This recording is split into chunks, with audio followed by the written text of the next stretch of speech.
Welcome to Synthetic Minds, the podcast where science fiction and cutting-edge technology intersect, guiding organizations toward future innovation. I'm your host, Dr. Mark van Reymenam, accompanied by my digital twin, as we explore the boundaries between the real and the speculative with insights that shape our world. Today, we're joined by Divya, a writer and futurist whose work delves into AI, biotechnology, and the ethical implications of technology. With novels like Machinehood and Runtime, Divya tackles the profound questions of how humanity interacts with rapidly evolving technology. In this episode, we'll uncover her thoughts on AI ethics, the future of human augmentation, and how speculative fiction can help organizations prepare for the exponential shifts ahead. Divya's work challenges us to rethink autonomy, equality, and what it means to be human in an increasingly interconnected, tech-driven world. Join us as we explore these timely and critical issues with Divya, learning from her vision of the future and her reflections on the responsibilities we carry in shaping it. Don't forget to subscribe and stay tuned for more insights into the future of technology and society. Welcome, Divya. Great to have you on the show. Thank you so much. It's great to be here. Perfect. So let's start with a bit of your background and one of the two books that you wrote that you're most proud of. Oh yeah, I remember this question was going to be a tough one.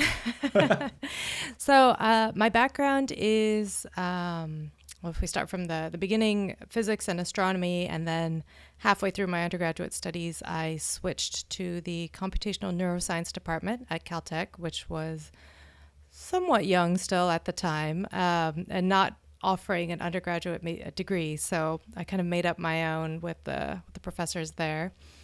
And then I went on to do graduate work in signal processing and digital communications. And I worked across these various spheres up until 2020. The end of 2020, I happened to leave my last tech job, and 3 weeks later got sick with COVID, and 2 months after that got sick with long COVID. So no more day job for me, just writing as and when I can squeeze it in. But I have currently 3 novels, as well as a short story collection and a novella out under my name. And I also co-edited an anthology as part of Escape Pod's 15th anniversary while I was one of the editors on staff there. And which one am I most proud of? I mean, that's like, I feel like that's always like asking a parent to choose their favorite child. I mean, I love all my books for different reasons. I think for the interests of this podcast and its audience, Machinehood is probably the most topical, but Loka is my most recent, so perhaps a favorite just from that standpoint. That just came out a month ago, but that is far future. It's a lot more philosophical and, less grounded in reality as books like Runtime and Machinehood. Well, congratulations on your next book. That's always a great accomplishment. And thank you. From the books that you've written, what are sort of the common themes from a technology perspective in your books? And has the ethical use of technology always been at the forefront?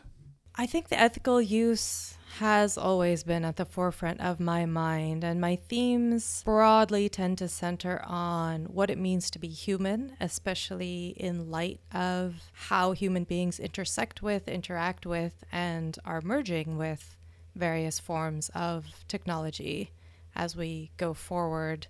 Also, the social impacts of technology. There's the impact on the individual, and then there's the broader social changes that are affected, the uneven distribution of access to technology. And technology is pretty broad, I would say, in my books, because I have this sort of very intersectional background. I tend to look at a little bit of everything. So what we're doing in orbit, as well as what we're doing digitally, as well as what we're doing in terms of biotech and bioengineering. So my weakest link is chemistry. So that's probably the one place I don't set foot very often, but definitely, when it comes to cybernetics, when it comes to manipulation of genetics, when it comes to space travel, I tend to look at all of those axes pretty closely. So, and in Machinehood and in Runtime, you explore AI, automation, biotechnology. Which of these advancements do you see on the near horizon, and what concerns you about their adoption in society? I think I'm most concerned with biotechnology and digital technology right now, but also climate, which used to be climate science, but is also moving into climate technology as a space, right? We have geoengineering, we have people trying solar engineering, all kinds of different techniques to mitigate climate change, and that is definitely a pressing concern. I haven't dealt as deeply with that as with some of the other topics, but I think we're seeing a lot of hype around AI right now, and as someone who has worked in that space and followed it very closely, I suspect, as with all, shiny new technology, it's going to be sort of an S-curve, right, in terms of that excitement.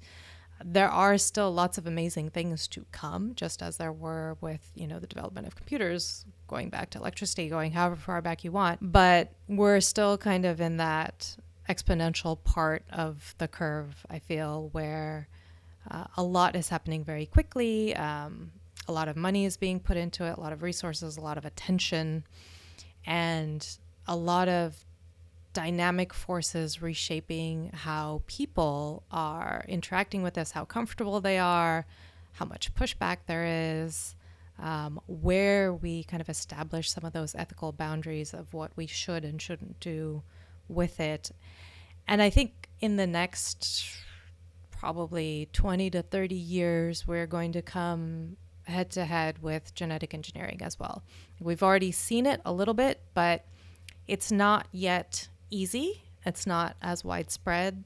But I think that S-curve is coming at us probably faster than, a lot of people are paying attention to. So do you think that genetic engineering will become as easy as, I don't know, using a large language model today is? I think we're getting there. Yeah. Really? People are, I think in that space, people are working on, we have so many techniques. We've gone several generations past CRISPR, which was already exciting, to refine these methodologies to make the outcomes more predictable. And undeniably, we have people with medical necessity who can really benefit from these things. But obviously, we have this whole other movement, I think, dovetailing with things like long-termism, where people are also looking at, or transhumanism, where people are looking at improving their bodies through genetic engineering enhancement. And those two terms are very, very ethically loaded, right? What does improvement mean? What does enhancement mean? Again, who gets to benefit? Who gets to control these things? Who gets to define what these terms mean to the larger humankind? So yesterday I was watching a TED talk from Ray Kurzweil, the famous futurist, and he said that he believed that because of technology such as AI or bioengineering, escape velocity will be achieved probably towards the end of this decade, which basically means that the every year you get older, you get a year back because of developments. How do you look at that? The combination of bioengineering as well as AI, sort of the convergence of these two technologies. What do you foresee? I don't necessarily favor longevity as the outcome of these two. I know a lot of people do. You don't want to live forever? I used to. It says on my website that I forget if I've changed it now, but at one point it said, I'm full of squishy organs, but I hope to outlive that one day, right? But I will say that having a chronic illness and having become disabled by it has really kind of shifted my perspective on what it means to live for a long time. Because a lot of people who say they want to live forever are still younger or healthier or both, and they haven't yet experienced what being 80 or 90 and not in full control, or even, 50 or 60, right? Not being in full control of your body, having aches and pains, what aging really does. I was on a panel once where an older person said that aging should be considered a disability because in a lot of ways it is. It is disabling and it is degenerative and we don't know how to stop it. So longevity without being able to regulate aging, I think, is not most people's ideal of No. what they're pursuing when they're pursuing longevity. So we have to be really careful about that. And I think it's going to be more, I agree with Kurzweil. I just started on his new book. I agree that there's going to be a lot more augmentation and human-machine interfacing. We have seen that, throughout human history, right? This is another tool that helps enhance our abilities in various capacities. And so from that standpoint, I think we're going to see, further mergings of human beings with various forms of technology in ways that will hopefully benefit them. But as we know, all technology ends up having more than one facet in terms of what it does to us. I consider myself an optimistic dystopian, which is a bit of an oxymoron, but it helps me understand, both the good and the bad and the ugly of technology. Because, as you rightly say, technology can has two sides of it. It can be used for good and it can be used for bad. If we look at artificial intelligence, of course, that's the hype of the day. How do you envision that this would reshape the human experience in the coming decades, and what kind of safeguards, if any, should we as a society or as organizations implement today? So in terms of how it's going to reshape society, when I wrote Machinehood, that was actually 2017 to 2018. And the gig economy was also growing at that point. Job security had dropped in general, right? And we've seen just over the past probably half century the reduction in long-term employment with a single corporation, things like pensions disappearing, right? So job security overall has dwindled. And so one of the things I was forecasting in that novel is that the idea of employment is going to gradually whittle away, and we're going to end up with everybody being contractual and small project groups, possibly even self-organizing to bid for projects from people with available funding. So a very sort of decentralized mode for the economy as opposed to what we have right now, which, has most work being concentrated with specific corporations. Will that come to pass? I don't know. I certainly see a lot of trends in those directions. It's not always beneficial. The gig economy, again, it gives people flexibility, but even less job security. I had some friends read my novel and turn around and tell me this future sounds absolutely awful. They would never want to live in it. But at the same time, we see a lot of people who like some of that flexibility, right? We see people who are minimalists who say that, I can get away with less money and now I can get away with working less and focus my time on what's more important to me than financial gains. So it's another way of giving people choices. What AI is going to do, I think, will depend a lot on what our relationship is with it. We've already seen that some people are feeling very adversarial about it, especially I see that in creative spaces particularly. We haven't yet seen leaps and bounds in physical robotics, but as that comes to pass, a lot more manual labor is going to be displaced. We're going to probably see some adversarial relationships develop there. And then we have the people who are actually building this technology, who are excited about it, who see lots of great ways to deploy it to help people, but sometimes that's not always the most profitable. Again, coming from the disabled community, there's all kinds of wonderful technologies that could assist the disabled and the elderly, but we don't see a lot of money being put there because disabled people typically aren't working. They don't have a lot of money. So we don't, capitalism doesn't incentivize that as much, right? We have to get that push from governments and nonprofits. And so we see technology being deployed to maximize profit. And so chances are we're going to see a lot more AI in advertising. Everybody's favorite, right? Yep. ways to market stuff to us as consumers to make people consume more, even if that isn't necessarily what's best for our society at large. But at the same time, we see it elsewhere too, right? Like in protein folding, in medicine, it's not all grim for sure, but definitely, yeah, profit margin talk. So I suspect we'll see a lot of deployment there. Well, I think there's always the balance that we need to figure out in society. And unfortunately, I think a lot of the times the balance moves to capitalist, shareholder value, and not so much societal value, where, you can clearly see, as you say, that a lot of money is going to advertising business to make that even more effective, to target and sells even more stuff that we don't need. I do find that that's a bit of a shame that we use this powerful technology for that kind of stuff instead of really improving our lives. But I think that's sort of inherent to the society that we live in, which is a capitalist society, which is all driven by shareholder value. Is there anything we could do about that in the long term? I mean, it's interesting. I think we're using that word again to improve, right?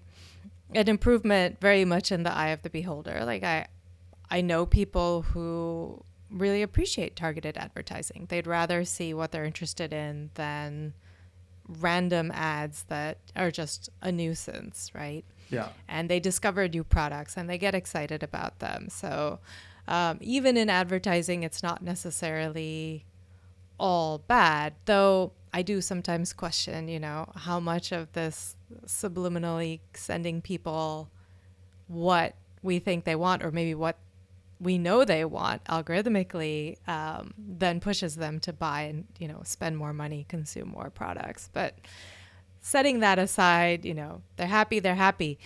That's where I think it becomes very difficult to be prescriptive about what we should do, right? Should is a very difficult word. Who gets to decide what's good and bad for us? I mean, we all know right now that sitting in front of a computer for 8 to 10 hours a day is not good for our bodies. It's not good for our brains. And yet all of us, 100%, including most of our children now, that is exactly what they're doing. Even if they have a teacher in front of the classroom, they're all working on, tablets or laptops to take notes, to do their projects, et cetera, et cetera.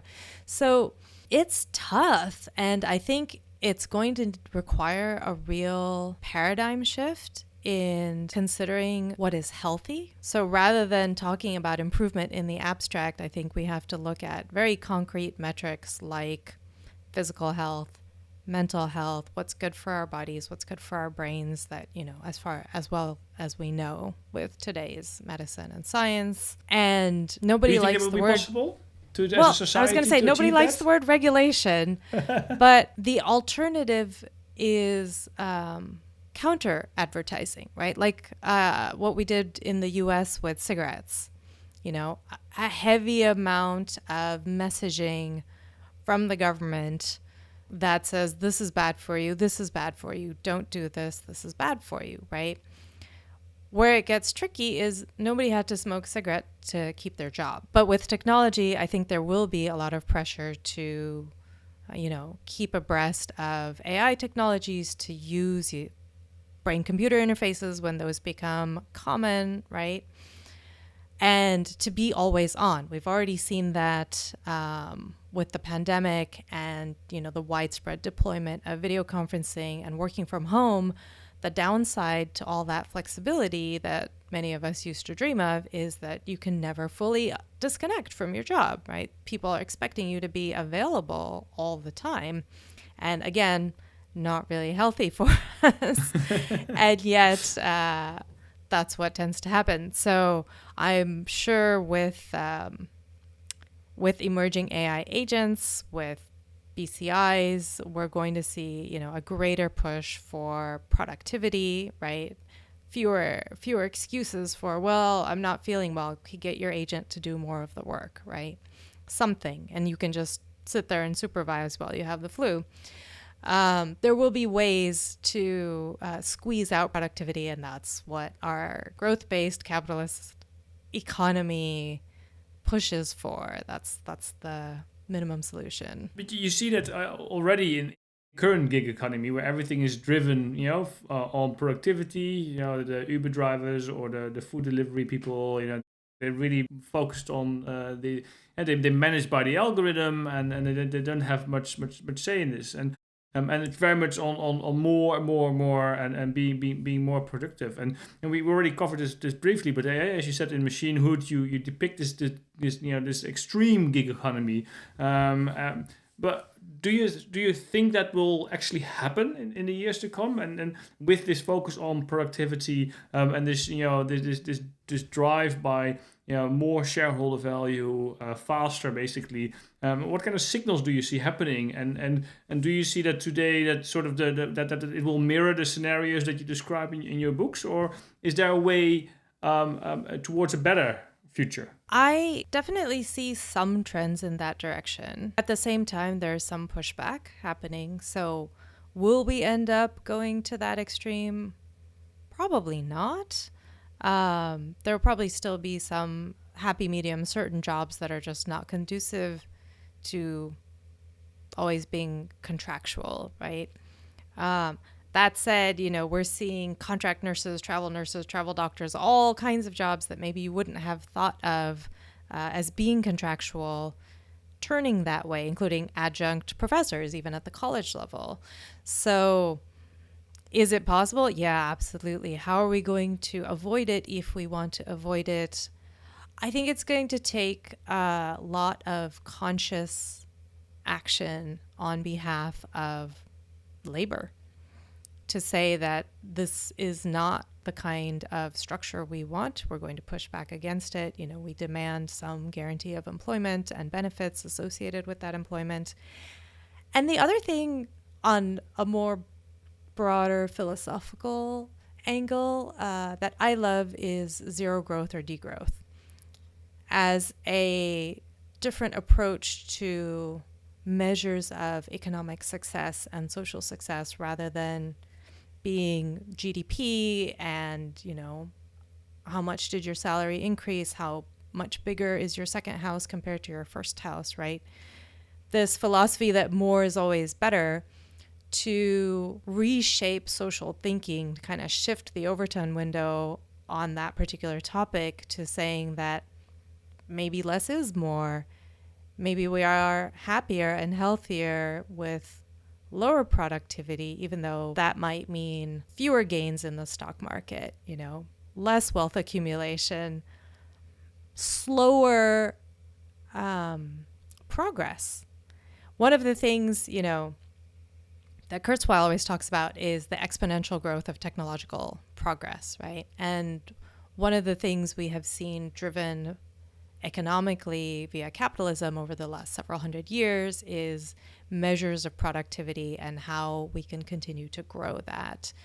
Looking at the stock market, how do we continue to grow that? And I am not totally anti-capital. I think it's better to have free-flowing capital than to have everything be centralized, because that's concentrating a lot of power in, an even smaller number of hands, and with no way of getting it back to the people. But at the same time, this incessant push for growth and progress as fast as you can get it, racing to beat the next person to market with whatever it is you're doing, and not slowing down to think about consequences, pausing to really consider ramifications and whether the fast rollout is the best rollout when it comes to the health of society. That is where I think we could perhaps shift the conversation, try to shift people's thought process, try to change social values, which is not easy, but also not impossible. We have seen social values change on a myriad of topics. One of the things that I really enjoyed putting in Machinehood, in order to be very thought-provoking and intentionally uncomfortable, was the lack of privacy. People have these swarms of micro cameras that just follow them around every move, inside, outside, in the bedroom, in the kitchen, on the toilet, wherever, right? And there were a lot of my readers who kind of came back with, this is shocking and terrible, and why would anybody want to live like this? And I said, social mores change. They have changed in all kinds of directions. It used to be in a lot of societies perfectly fine to go around mostly naked, mostly unclothed. And then we kind of shifted for a brief period in the Victorian era where suddenly the British wanted everybody covered from top to bottom. And now we've kind of come back a bit from that, but there are still societies on our current Earth who would like women especially to be covered top to bottom. So standards change. Another thing is, for example, gay rights, a thing that nobody wanted to talk about. Again, thousands of years ago, maybe everybody was talking about it and totally comfortable, These types of mores shift over time. And so it is absolutely possible to, I think, reshape society into wanting less and having that be a virtue, going slower and having that be something to look up to rather than look down on. So how are we going to get that to happen? More conversations like this. And again, more from Hollywood, more from media, from the government, and gradually start getting people to accept that this is a potential good way forward. Yeah, well, it seems also like a great topic for your next book. How can we create an economy that goes slower with the use of technology instead of having an economy that goes faster with technology? So it's funny you say that because I actually did write that as my next book after Machinehood. Meru, which I wrote in 2020, and Loka, which is a companion. It's kind of a sequel, but there's a big time skip, different characters. So the two books stand alone in the same universe. But this is a universe that I describe as not just post-scarcity, but post-necessity. It's set, over 1,000 years in the future where genetic engineering has become very precise and also widespread for various reasons, and to the point of almost being like Lego bricks, right? We can pop genes in to do all kinds of different things, and the people of this very far future have elected to use this technology to create the post-human descendants of humanity, who are still biological beings. However, their genetics has adapted them to live in the vacuum of space using solar power as their primary energy source, along with a little bit of nutritional liquid that they can then, electrolyze into hydrogen and oxygen. So they still have metabolics somewhat similar to human and earth biology, but they have different skin that's non-permeable. They don't need food. They don't need shelter.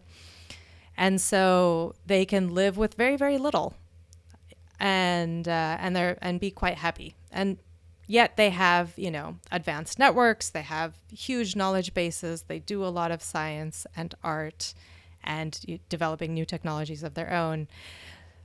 But they do it slowly, and they live much longer than human beings do, so they're in a bit less of a rush too. I think that's maybe one side benefit of if we actually manage to live longer, healthier lives, that there isn't as much pressure to accomplish in a very short amount of time.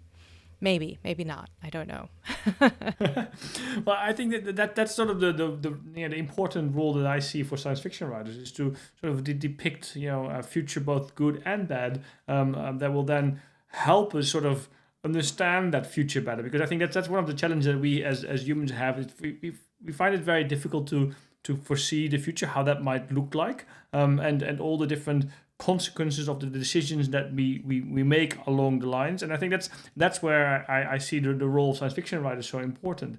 Given that notice, I'd just like to shift gears a little bit, because I think that for that reason, science fiction writers can be very useful for organizations to help them sort of understand this longer term future and how that will affect their business and the impact that they have on humanity. So what kind of tools and strategies do you use and could organizations use to sort of benefit from understanding this long-term future, the emerging technologies that are coming, to stay ahead of disruption, or to be able to embrace this disruption in a way that's beneficial to society? So you're asking a very specific question, which I will get to, but I want to step back a second and say, a lot of that is going to depend on whether these corporations care to do these things.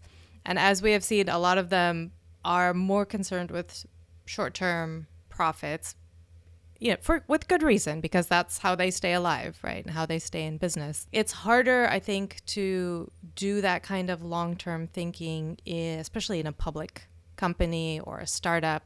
That said, when you go to the think tank model or research-oriented corporations, examples like what Google used to do with giving I don't know if they still do this, but they used to give their employees 20% of their time to kind of work on whatever it was that was interesting to them, whether or not it was going to go anywhere. And for a while, Google had Google X, which I think is mostly defunct, sadly. But, moonshots, right? Investing some of these huge amounts of profits in technologies and science and research that may not pay off for, 5 to 10 years. A lot of what IBM and Bell Labs were doing in the 20th century, that kind of work, that I would like to see more of, especially coming from the bigger tech companies that have the resources to put into. And that's where I think if you brought a couple of science fiction writers to sit down with the researchers and developers there, that not only do you envision and try to build these moonshot technologies, but you also start thinking about the use cases and the impacts and the potential negative consequences. And once you've identified those, hopefully work on strategies to mitigate them, to make this more accessible to a wider segment of society, make it more affordable, make it less damaging to the environment, whatever those different axes are that we tend to consider. Once you have come up with the scenarios, it's easier to then, come up with an actual plan to address and find strategies to mitigate those problems. So that's where I feel like, you could dovetail those two things. In terms of avoiding disruption or ensuring the longevity of the company, I don't know how much science fiction is going to help. I think science fiction writers who overlap with futurists, definitely, we can sit down. One of the fun examples, maybe misattributing, but I think it was brought forth by Philip K. Dick, was that there are 3 levels to science fiction. And he used the example of the car. There's the invention of the car. How do you come up with the idea for it? How did somebody manage to successfully build the first car? That's sort of level 1 science fiction stories. Level 2 is, how does this car change this person's life, for better or for worse? Maybe they drive it and there's a car accident, or they're able to start a successful business with the help of a car. That's a level 2 story. Level 3 story envisions the traffic jam and how the traffic jam impacts somebody's life. Maybe their wife is about to give birth and now they're stuck in a traffic jam, or they're going to miss their airplane, right? And so level 2 thinking would help corporations in terms of developing their product, I believe, finding the right product market fit, who's going to tend to use this technology, who might the early adopters be, who will be slower on the uptake, what can we do to make it more enticing to adopt this new technology.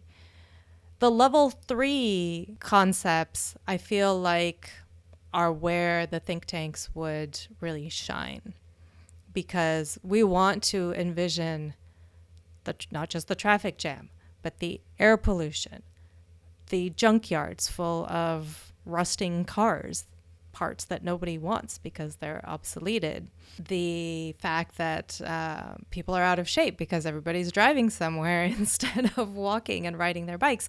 And, a lot of people, when they think about technology, they tend to think about the wonders of technology, how it's going to benefit them, and they keep all the good parts of their current life and they don't throw that away. And they don't necessarily think about how technology might get rid of those or erode those over time. And so I think AI is in a lot of ways a great example, because it's like, well, it's going to enhance your productivity. It's going to let you do things faster. It's going to get to know you really well. You'll have all this data about your health, your lifestyle, your dating habits, your eating habits, everything. And then we're like, great, now we'll be healthier and we'll find, the perfect date, and we'll know which clothes are going to be most flattering, and we'll have the perfect job, and we'll have so much more free time because we won't be thinking about all these things, right? So we won't have to work as hard and we'll have more leisure. And it's like, are you sure? It's good to think about the unintended consequences, I think. I think if organizations would have sort of a scenario mapping of what would be the unintended consequences of whatever product or strategy they're developing, I think that could give some indication of that traffic jam and of those 1.5 million people that die every year because of car accidents, from the car example. I think that would be very useful for organizations to do a little bit more. I think they also need to think about human psychology. That's something, in the purview, especially of fiction writers. We mostly try to build realistic characters. We try to think of how do we tend to behave. And many of these fundamental behaviors don't really change over time. Even when our moral values change, even when our priorities change, we still tend to be mostly lazy. We still, prioritize the safety of the people closest to us versus those on the other side of the planet, right? It's hard for people to think too far past their neighborhood. And I think these are the facets that rarely come up in a corporate setting, right? Because they're not necessarily thinking of human nature and psychology and the ways that human beings might misuse the technology or maybe overuse it, right? So that's where, it may benefit to consult with, especially the science fiction writers who are kind of looking at these second and third degree effects of new types of technology. Do you have any, again, as a science fiction writer, you look into the future, you look at this type 2 and type 3 of consequences of a future you envision.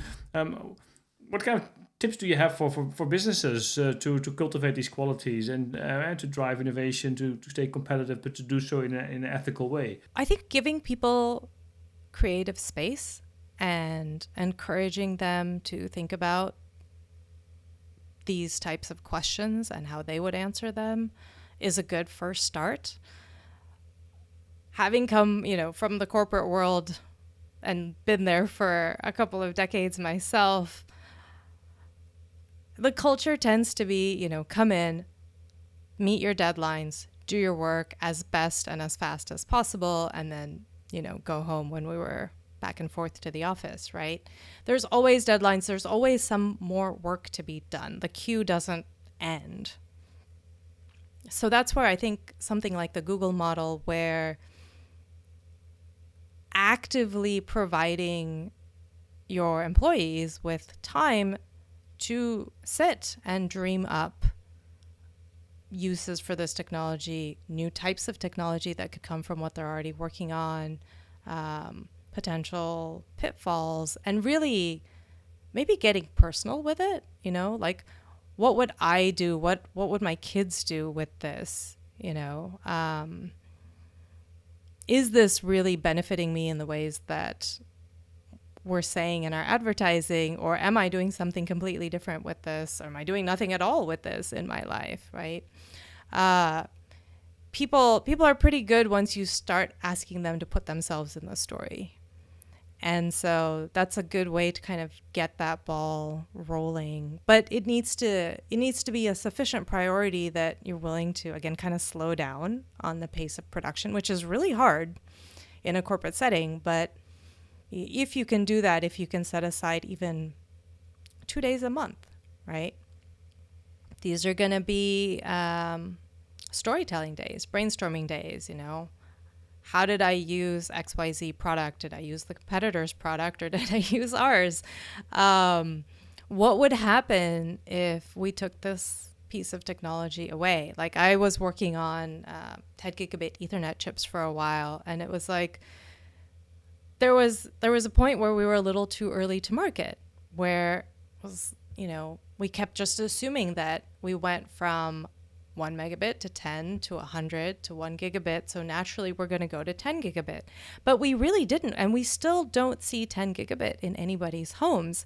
We just kind of assumed that, video and bandwidth and XYZ will cause people to need more bandwidth, and yet still haven't got there. So it can be interesting to kind of sit down and have people now question these assumptions. Well, if I gave you 10 gigabit Ethernet in your house tomorrow, what are you gonna do with it? Who are the people that are actually going to use this? Where do we see applications coming forward that might need it? Like, are we even hitting that wall yet? So that's one example amongst many, right? Of where do we take this? And again, like, a great place to start is just with the people that are working there. Because they have ordinary lives, and that's one of my favorite things to explore as a science fiction writer is just how do I take an extraordinary sounding technology and make it an ordinary part of people's lives that most people don't give a second thought to how it works. Like television, everybody takes it for granted worldwide at this point. The signal just comes and there's moving pictures on your screen. Like, it's just gonna happen. And it's not a big deal. But I think one thing that you explore, which I think is fascinating, is the concept of machine rights, and which I think really forces us to rethink our role with our relationship with technology, and looking at the ethical implications of the technology that we're building, and thinking of machine rights is something that for most people is really far away. It almost requires digital consciousness for us to achieve to start thinking about machine rights. How can businesses engage with this kind of very long term, also ethical considerations when thinking about the future? It's great when they have ethicists, ethics boards. It's sad when they fire them because they don't add much to the bottom line. We're seeing that happening today with AI, and that I don't know how to address that other than there are plenty of people out there thinking about these topics, beyond science fiction writers. We have been thinking about it for a very long time. Most people have left it in the domain of science fiction. We're starting to see it creep into getting closer to reality, right? I mean, I had this wonderful conversation with Ted Chiang way back in 2016 about whether it matters that the machine wants rights if the human who possesses the machine or is taking care of the machine or is living with the machine wants the machine to have rights. So I was falling very much on the side of, the human relation to the machine is sufficient for us to argue that certain rights should be configured beyond just property rights, because as these machines become more sophisticated, as the software becomes more sophisticated, human beings are going to form deep emotional attachments to them that will cause genuine human pain. Just like, if somebody runs over your dog, it's going to matter whether they did it intentionally or whether it was an accident. And if it's intentional, then it should be a crime. Same way, if you are very attached to your robot, or if your robot is necessary for you to get by with your daily activities because you can't get out of bed, and somebody comes in and smashes your robot or feeds your robot bad data, that causes the robot to perhaps question whether it should be doing what it's doing, these could potentially be violating the rights of the machine in relation to the human. And David Gunkel has a lot on this. We see very eye to eye on why this is important to consider these relational aspects as opposed to just the idea of the machine is sentient and conscious the way organic life is. And until we can prove that that is the case, we don't owe it any rights. These are some tricky questions, right? Yeah, well, I find it a fascinating angle because we saw something similar happening a couple of months ago or over a year ago when Replica decided, the AI chatbot, when they decided to change the algorithm and for it to be, I think, less sexual active, and a lot of particularly men were really angry about that. And then at some point they changed. I think they changed it back again to because a lot of in this case particularly men had formed relationships, right. As in your girlfriend with these AI. So they were mentally really hurt when that changed. So I think ascribing some kind of rights to the machine or the algorithm in this case, if apart from looking at whether the machine is sentient, I think is a fascinating approach to looking differently at the role of the technology will play within our lives. Yeah, people often jump immediately to personhood and, they start scoffing like, well, are you going to let the machine vote? Does it get to own property? Blah, blah, blah. And it doesn't have to be A or B, right? There's a lot of steps in between, a lot of other types of rights that we confer to property, to animals, now to natural phenomenon. The right to exist is a very fundamental right, and the right to not be changed in this case or upgraded, against your will or perhaps your partner, your conversation partner's will, who happens to be human. And these are more immediate forms of rights and questions that we absolutely need to be addressing. Replica is a great example. Also Lambda, though. We had that one engineer who started to question whether Lambda perhaps was conscious. And then he got fired, which, is not great. But I also, one of the things I talk about in Machinehood and that I have wondered even myself as an engineer is that we are constantly moving the goalposts. And I noticed that Kurzweil brought this up very early on in his new book as well. A thing that we used to say was only the domain of humans, as soon as it becomes doable by a machine, we diminish it and we say, yeah, okay, but humans are still special, and the machine is not us, and it is still not sentient, is still not conscious. And when will we ever accept that those are true as long as we are the ones building the machines? Possibly never. Possibly we're always going to keep moving those goalposts to say that, okay, yes, it sounds like it's conscious. It says it doesn't want to be turned off, but it doesn't mean it. It's just picking that up from, all the text we fed into it. Okay, fair. But we also teach each other, and we're learning creatures ourselves. Where do we pick up the fact that we have basic human rights? Where do we start demanding the vote? We used to dehumanize each other aplenty, and we still do in some contexts. So it's going to be very easy to keep doing that to the machines, even as they get increasingly independent, sophisticated, and they're definitely intelligent in their own ways and, learning in their own ways, not in human ways, but in their own ways. I think it seems there's plenty of material for more stories. As a final question, looking beyond your current books, what new themes or technologies are you exploring? Is there a new book coming? Or you mentioned you just published one, but are you working on another one? There's plenty of material, so I hear. There is definitely plenty of material out there. I'm not sure what my next book is going to be. I have a couple of ideas. Neither of them is near future science fiction. Probably if I was going to pick a next book, it would focus on climate change and our responses therein.